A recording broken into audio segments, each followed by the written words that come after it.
Well, this year saw the start of the PBL, or Professional Basketball League in Russia. One of the main differences from its predecessor, the Super League, being the amount of international athletes plying their trade here. Roman Kosarev caught up with 3 of them.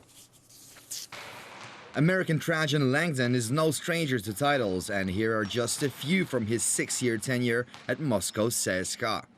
5-time champion of Russia, 2-time EuroLeague champion plus the competition's most valuable player in 2008, and a 2-time champion of the newly created United VTB League. But basketball awards are not the only discovery he's made in Russia, as Langdon is now married to a local girl and they already have a son. To put it simply, Moscow's become his second home. I was a little more intrigued by the culture, knowing that I was going to be here, by the people, by the history. There's so much about it that I was ignorant about. And from then, I tried to go to a little bit more museums, talk to people, learn the language a little bit more. And for me, it's been a great experience. Raul Lopez has been at the Moscow region's Khimki since 2009, shortly after his native Spain won Olympic silver at the 2008 Summer Games in Beijing. Just a year later, he helped his country prove its dominance at the Eurobasket, becoming the latest champions. So Raul's incredible international record plus his 3-year NBA stint at the Utah Jazz brought invaluable experience to his current side.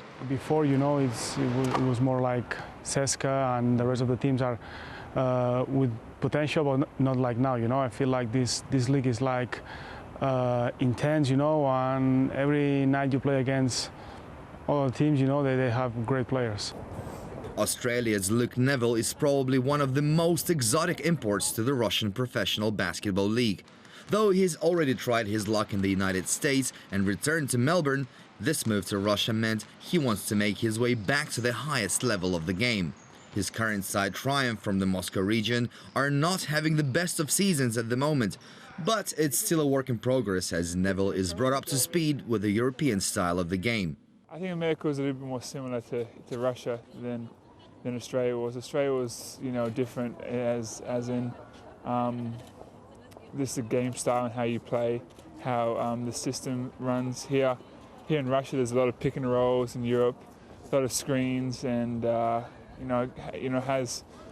coach has me running around all the time.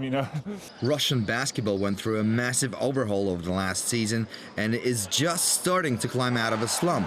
However, the professional league remains attractive to foreign talent as athletes continue to flock to Russia from all over the world.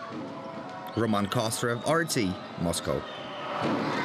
Well, let's catch up with what has been happening in the NBA playoffs, where the Portland Trail Blazers have tied their series at 2-2 with the Dallas Mavericks after an impressive comeback. Brandon Roy top scoring with 24 points for Portland. Elsewhere, Memphis are 2-1 up in their series against San Antonio after a home win, and Oklahoma hung on to beat Denver 97-94 to take a commanding 3-0 lead in their series.